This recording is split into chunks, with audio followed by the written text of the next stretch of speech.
రేపు జనవరి 23 నుంచి జగన్మోహన్ రెడ్డి జనాల్లోకి వస్తానని చెప్తున్నారు. జనాల్లోకి వస్తే ప్రజలు ఎలా ఉంటుందంటారు రిసీవింగ్? జనవరి 23 నుంచి జనాల్లోకి వస్తారంటే మళ్ళీ ఏమైనా రాష్ట్రానికి ఉపద్రవం వచ్చే ఏమైనా శవాలు రాబోతున్నాయండి? అంటే జగన్మోహన్ రెడ్డి బయటికి రావాలంటే శవం ఉండాలి క్లియర్గా. శవం లేకపోతే ఆయన రాడు. ఇప్పటి వరకు మీరు ఒక సందర్భం చెప్పండి, శవం లేకుండా ఆయన బయటకు వచ్చిన సందర్భం పోయి మీరే చెప్పండి, నాకు తెలియదు అనుకోండి. సపోజ్ ఆల్రెడీ పొలిటికల్గా ఆయన చేసినటువంటి యాత్ర శవాల యాత్రే చేశాడు. శవాన్ని ఎదురుగా చూపించేసి ఓదార్పు యాత్ర పేరుతో చేశాడు. తర్వాత మళ్ళీ బాబాయిని వాళ్లే చంపేసుకొని ఆ శవాన్ని పెట్టేసి ఆ బురద టీడీపీ మీద జల్లేసి గెలుపుకి వచ్చేసారు. ఆ తర్వాత మళ్ళీ కోడికెత్తిన ఆయన గుర్చించుకోపోయి నన్ను చంపేయడానికి ప్రయత్నం చేశారు, అదొక డ్రామా ఆడారు. ఆ తర్వాత ఇప్పుడు మళ్ళీ ప్రతిపక్షం లేకుండా విపక్షంలో కూర్చోబెట్టిన తర్వాత ఇవాళ కూడా అక్కడ వినుకొండ దగ్గర ఎవరో ఇద్దరు వ్యక్తిగత కక్షల ద్వారా చంపుకుంటే ఆ శవాన్ని చూసుకొని ఫస్ట్ టైం బయటకు వచ్చాడు. మళ్ళీ బుడమేర వరదలు వస్తే కానీ బయటికి రాలేదు. మళ్ళీ సేమ్ ఇట్లాగే రాష్ట్రంలో ఎక్కడైనా శవం ఉన్న సందర్భంలో ఆయన రావాలి అంటే ఒక సాడ్ మూమెంట్ క్రియేట్ అవ్వాలి స్టేట్లో. ఆనంద మూమెంట్లో కానివ్వండి, లేదంటే ఏదైనా ఉద్యమాల గురించి కానివ్వండి, సామాన్యుల గురించి ప్రశ్నించడానికి కానివ్వండి, ప్రభుత్వం ఏదైనా తప్పిదం చేస్తుంటే ఈ తప్పిదం మీరు చేస్తున్నారని చెప్పి చెప్పడానికి కానివ్వండి, ఆయన రావట్ల బయటికి. ఆయన బయటికి రావాలంటే శవం ఉండాలి. అలారం మోగినట్టుగా శవం గొంతు మోగితే తప్పితే ఆయన రాదు. అది సిచ్యువేషన్. మరి జనవరి 5 నుంచి వస్తున్నాడు అంటున్నారంటే రాష్ట్రానికి ఏం ఉపద్రవం 23 నుంచి వస్తున్నాడంటే రాష్ట్రానికి ఏం ఉపద్రవం ముంచుకొస్తుందని వాతావరణ శాఖ వాళ్ళు చెప్పారు ఆయనకి, మనం కూడా తెలుసుకోవాలి. ప్రతి నియోజకవర్గంలో కూడా ప్రతి నియోజకవర్గం పర్యటిస్తూ రాష్ట్రం అంతా పర్యటన చేస్తామని మీరు కావాలి అంటే ఫస్ట్ 2-3 జిల్లాలకి ఆయన ప్రోగ్రామ్ అనేది ప్రజలు వ్యతిరేకించి ఎన్నిక పంపించకపోతే చూస్తూ ఉన్నాడు. కావాలంటే నేను అన్నాను కాదు, ఏం చేశాడని వస్తాడు, ప్రజలు అడిగి ప్రజలకు ఏం సమాధానం చెప్తాడు? 5 ఏళ్ళుగా ఉద్యోగ క్యాలెండర్ ఇవ్వకపోతే వయసు దాటిపోయి బోర్ నేడుస్తున్న వాళ్ళందరూ రేపు పొద్దున అతనికి ఎదురవుతారు. వాళ్ళు అడిగే క్వశ్చన్కి ఏం సమాధానం చెప్తాడు? ఫీజు రీఎంబర్స్మెంట్ అనే పేరు పెట్టి కాలేజీ యాజమాన్యాలకు కాకుండా తల్లిదండ్రుల అకౌంట్లో డబ్బులు వేస్తానని చెప్పేసి అని ఇప్పటివరకు డబ్బులు వేయకపోతే కాలేజీ యాజమాన్యాలకి టీసీలు ఇచ్చి పంపించేసే, ఎగ్జామ్స్ కూడా రాయనీయకుండా బొచ్చడు మంది డ్రాప్ అవుట్స్ అయ్యి వాళ్ళు బయట తిరుగుతున్నారు. రేపు పొద్దున వాళ్ళందరూ ఎదురెడితే ఏం సమాధానం చెప్తాడు? ఇలా చాలా సమస్యలు ఉన్నాయి. మద్యం నిషేధిస్తా అన్నావు, నీ టైంలో నువ్వు మద్యం నిషేధిస్తా అన్నావని మేము ఓట్లు వేసామని చెప్పేసి రేపు పొద్దున మహిళలు బోర్ నీళ్ళు అడుగుతారు. ఏం సమాధానం చెప్తాడు వీటన్నింటికి? ఇట్లా ఎన్నో సమస్యలు జగన్మోహన్ రెడ్డి టైంలోనే క్రియేట్ చేయబడి పెద్ద స్థాయికి ఎదగబడిన సమస్యలు బోలెడు ఉన్నాయి. ఆ బాధితులంతా రేపు ఎదురవుతారు. వాళ్ళని ఫేస్ చేయగలిగితే ప్రజల్లో ఉంటాడు. ఫేస్ చేయలేకపోతే 1 నెల 2 నెలలకే తోక ముడిచి మళ్ళీ తాడేపల్లికో బెంగళూరుకో వెళ్ళిపోతాడు. మేడం ఫైనల్గా చెప్పండి, లాస్ట్ ఇప్పుడు వరకు ముఖ్యమంత్రులు మీకు బెస్ట్ సీఎం అంటే ఎవరు చెప్తారు? బెస్ట్ సీఎం అంటూ నాకు తెలిసినంత వరకు ఇప్పటి వరకు ఎస్పెషల్లీ మేము కూటమిలో ఉన్నాం కాబట్టి మాట్లాడట్లేదు. ఆంధ్రప్రదేశ్ విడిపడిన తర్వాత ఏర్పాటైనటువంటి 4 ముఖ్యమంత్రులు బెటర్ వన్గా నేను సిబిఎన్ గారిని ఇప్పటివరకు చూశాను. ఇక మీదట వచ్చే వాళ్ళలో ఎవరుంటారు ఏంటనేది తెలియదు. అంటే ఈయన మార్క్ని బీట్ చేసి ఇంకా అభివృద్ధి చేయగలిగే స్థాయిలో ఎవరైనా ఉంటారా లేదన్నది మనం భవిష్యత్తు చెప్పాలి. ఇప్పటివరకు నాకు ఊహ తెలిసిన తర్వాత నేను చూసినటువంటి ముఖ్యమంత్రులు అయితే సిబిఎన్ గారు బెటర్ సీఎంగా ఉన్నారు. ఇప్పటి వరకు జనసేన పార్టీ పవన్ కళ్యాణ్ సీఎం చేయాలనేదే మెయిన్ ఎజెండా. భవిష్యత్తులో పవన్ కళ్యాణ్ సీఎం అవుతారంటారు? పవన్ కళ్యాణ్ గారు సీఎం అవ్వాలి అన్నటువంటి ఎజెండాతో మేము పనిచేసాము. రానున్న రోజుల్లో కూడా మాలో ఆ ఆశలు ఆశయాలు అలాగే ఉన్నాయి. దాని గురించి పని చేస్తాము. ఆయన అంతకన్నా బెటర్ పొజిషన్కి వెళ్తే ఇంకా సంతోషమే. ఆ పొజిషన్ కోసం కూడా ప్రయత్నం చేస్తూనే ఉంటాం 100%. మేడం సింగిల్ లైన్ చెప్పాలంటే సిబిఎన్ అంటే ఏం చెప్తారు? ఒక టెక్నికల్ ఇన్స్టిట్యూట్. పవన్ కళ్యాణ్ గారు సామాన్యుడి వాయిస్. జగన్మోహన్ రెడ్డి మనీ జలగనే లిచ్. డబ్బు అధికారమే కావాలి, వేరే ఇంకేం అవసరం లేదు. దీనికోసం తల్లిని వదిలేస్తాడు, చెల్లిని వదిలేస్తాడు, బాబాయిని చంపేస్తాడు, ఇలా ఏమేం చేసేస్తాడు. డబ్బు పవర్ ఈ రెండే ముఖ్యం. నారా లోకేష్ గారు తండ్రికి తగ్గ తనయుడు. మేడం ఫైనల్గా ఒక్క మాట చెప్పండి, జనసేన పార్టీ త్వరలో బీజేపీలో విలీనం అవుతుందని ప్రచారం జరుగుతుంది. నిజంగా జనసేన పార్టీ బీజేపీలో కలుస్తుందా?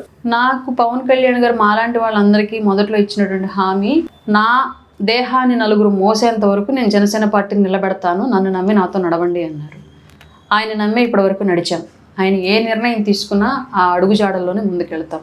కలుపుతారా లేదా అన్నది నాకు తెలిసినంతవరకు ఎట్టి పరిస్థితుల్లో ఆయన అట్లా విలీనం చేయరు. ఒకవేళ అట్లాంటి పరిస్థితులు ఏమైనా క్రియేట్ అయితే దానికి కూడా ప్రజలకు సంబంధించినటువంటి కారణాలు ఏవో ఉంటాయి తప్ప వ్యక్తిగత కారణాలు అయితే ఎట్టి పరిస్థితుల్లోనూ ఉండవు.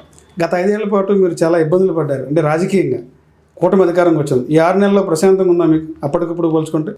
అంటే నేను ఒక్కదానే కదండి, నాలాగా రాజకీయ పార్టీలో ఉన్నటువంటి మహిళలందరూ కూడా ఒక అరాచక శక్తుల వ్యవస్థ నుంచి ప్రశాంతంగానే ఉన్నాం. క్లియర్గా నేనే కాదు, వైసీపీలో ఉన్న వాళ్ళు ప్రశాంతంగానే ఉన్నారు. ఎందుకంటే కూటమిలో ఉన్నటువంటి నాయకులు కూడా క్లియర్ ఇన్స్ట్రక్షన్స్ ఉన్నాయి.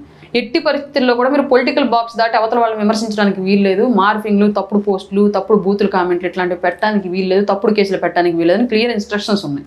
సో నేనే కాదు, వైసీపీలో ఉన్న మహిళలు కూడా ప్రశాంతంగానే ఉన్నారు. గత 5 ఏళ్లలో మీ పార్టీ వాళ్ళ మీద అక్రమ కేసులు బాగా ఇబ్బంది పెట్టారని చెప్పి కూడా బాహాటంగా టీడీపీ జనసేన కూడా ఆరోపించింది ఆయన వచ్చే ముందు కూడా.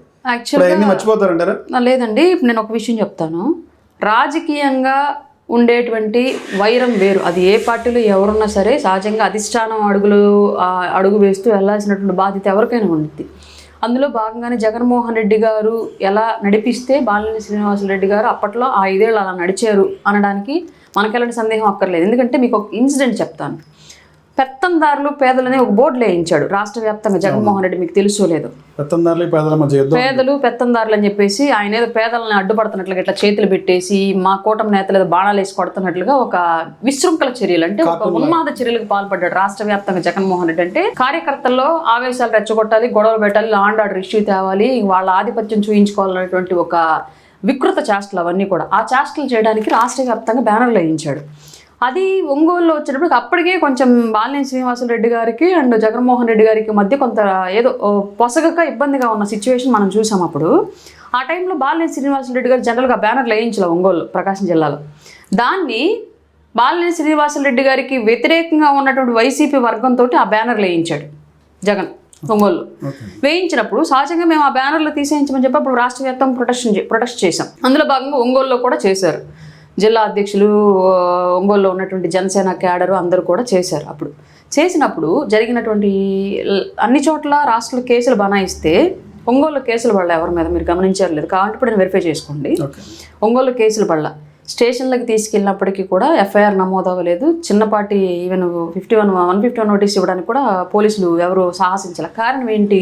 అప్పటి నుంచి జనసేన మీద ప్రేమ ఉందంటారా? ప్రేమ ఉందా లేదా అన్నది అప్పుడు తర్వాత విషయం కానివ్వండి. తను జగన్మోహన్ రెడ్డి గారు తప్పు చేస్తున్నారు అన్న విషయాన్ని బాలినేని శ్రీనివాసరెడ్డి గారు రియలైజ్ అయ్యారు కాబట్టి ఆ రోజు జనసేన నేతల మీద, టీడీపీ నేతల మీద కానివ్వండి ఆ సిచ్యువేషన్కి సంబంధించి ఎవరు కేసులు పెట్టద్దు అని చెప్పేసి ఆయన పెట్టనివ్వలేదు.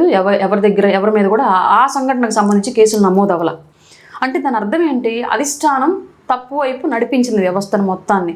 ఇష్టపడ్డ వాళ్ళు అదే దారిలో నడిచారు, ఇష్టం లేని వాళ్ళు విభేదించి పక్కదారి వెతుక్కున్నారు. అందులో భాగంగానే ఈయన ఎలక్షన్లకు ముందే వస్తారని మేమందరం ఎదురు చూశాను. యాక్చువల్గా వచ్చింటే బాగుండేది ఇంకా, బట్ అనుకోకుండా అది జగన్మోహన్ రెడ్డి గారి యొక్క మాటల్లో ఈయన కూడా పడిపోవడం మూలంగా ఇట్లాంటి ఇబ్బందికరమైన పరిస్థితి ఎదురైంది. ఇంకోటి ఏంటంటే జిల్లా పార్టీలు ఉంటారంటారా బాలినేని నెక్స్ట్ అధికారం మళ్ళీ 2029 ఎన్నికల నాటికి జనసేన కొనసాగుతారంటారా? కూటమి అనేది 2029 కూడా కొనసాగిద్ది. ఫస్ట్ అంటే బాలినేని కూటమిలోనే కొనసాగుతాడని 100% కూటమి. దామచర్లు కూడా ఎమ్మెల్యే కూడా వ్యతిరేకిస్తున్నారు. వదిలే పరిస్థితి లేదు, పార్టీ మాన్యత మాత్రాన వదిలే పరిస్థితి లేదని చెప్తారు, బాహాటంగా చెప్తున్నారు. పర్వాలేదు. ఇప్పుడు నేను ఒకటి చెప్తాను సార్, తప్పు ఎవరు చేసినా సరే, ఈవెన్ మా పార్టీ అధ్యక్షుల వారి నిర్ణయాలు ఆశయాలు ఎలా ఉంటాయంటే, మా పార్టీ అధ్యక్షుల వారే తప్పు చేసినా సరే శిక్షించబడాల్సిందే అని బలంగా కోరుకున్నటువంటి వ్యక్తి పవన్ కళ్యాణ్ గారు. లా అండ్ ఆర్డర్ అనేది అంత స్ట్రిక్ట్గా ఉండాలని కోరుకునే వ్యక్తి పవన్ కళ్యాణ్ గారు. అట్లాంటప్పుడు నిజంగానే బాలినేని శ్రీనివాసరెడ్డి గారు కనుక తప్పు చేస్తే చట్టానికి ఎవరు అతీతులు కాదు. ఆయన ఆ శిక్షను అనుభవించడానికి మేము కూడా ఖచ్చితంగా చట్టం తన పని తను చేయాలని కోరుకుంటాం తప్ప, మా పార్టీలో ఉన్నారు కాబట్టి తప్పు చేసినా సరే ఆయన ఎస్కేప్ అవ్వాలి అని చెప్పేసి మేము కోరుకోము. నిజంగా అట్లాంటివి ఏమైనా ఉంటే చట్ట ప్రకారం ఎలా అయితే ఆయన మీద యాక్షన్ తీసుకుంటే అలా తీసుకోవడానికి దానికి ఎప్పుడు మేము కూడా సపోర్ట్గానే ఉంటాం. ఫస్ట్ ఇది. రెండోది, జనార్దన్ గారు అనేవాళ్ళు మేము మా కూటమిలో ఉన్నటువంటి 3 పార్టీల నేతలు, కార్యకర్తలు, ఓటర్లు అందరూ ఓట్లు వేయించి గెలిపించుకుంటే మా ఎమ్మెల్యే, మా ఒంగోలు ఎమ్మెల్యే బాలినేని శ్రీనివాసరెడ్డి గారు అనే వ్యక్తి మా పార్టీ డెవలప్మెంట్ కోసం, మా జిల్లాలో మా పార్టీ ఎదుగుదల కోసం మాకు ఒక పెద్దలకై కావాలన్న కారణంతో మా పార్టీకి, జనసేన పార్టీకి, ఎస్పెషల్లీ జనసేన పార్టీకి తీసుకొచ్చినటువంటి ఒక నేత. వీళ్ళిద్దరికీ క్లాష్ అనేది నాకు తెలిసి ఎక్కడ ఛాన్సే లేదు, రాదు. గతంలో జరిగినటువంటి పొలిటికల్ మీడియా ఎదిగిగానే దామచర్లు మాట్లాడే సందర్భాలు ఉన్నాయి. గతంలో వాళ్ళు ఇబ్బంది పడున్నారు కాబట్టి కొన్ని సందర్భాల్లో రాజకీయంగా ఇప్పుడు ఒక చేతితో సౌండ్ మీరు చేయండి చూద్దాం, రాదు. రెండో చేయి జత అయితేనే సౌండ్ వస్తుంది. సో ఒక సమస్య అక్కడ జరిగింది అంటే ఇరు వర్గాల నుంచి ఎంతో కొంత దాంట్లో ప్రాతినిధ్యం ఉంటేనే ఆ సమస్య అక్కడ వచ్చింది.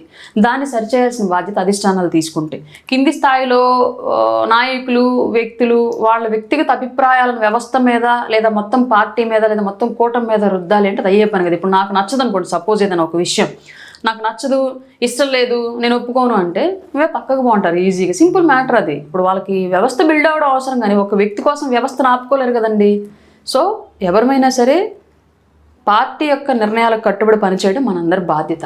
అందులో భాగంగానే మేమందరం మా పార్టీ అధిష్టానం ఏ నిర్ణయం తీసుకుని దానికోసం పనిచేయడానికి సిద్ధంగా ఉన్నాం. అందులో భాగంగానే కూటమిలో ఉన్నట్టు 3 పార్టీ నేతలు కూడా అదే మార్గంలో వెళతారు కూడా. చిన్న పార్టీ పొరపొచ్చాలు మీడియా ముందు మాట్లాడేటువంటి నెగిటివ్ టాక్స్ అది జస్ట్ ఆ క్షణానికి కలిగేటువంటి ఆవేశం వల్ల వచ్చే మాటలే తప్ప దాంట్లో ఇంక వెనకాల పెద్ద ప్రణాళికలు ఏమి ఉండవు ఎవరికైనా సరే.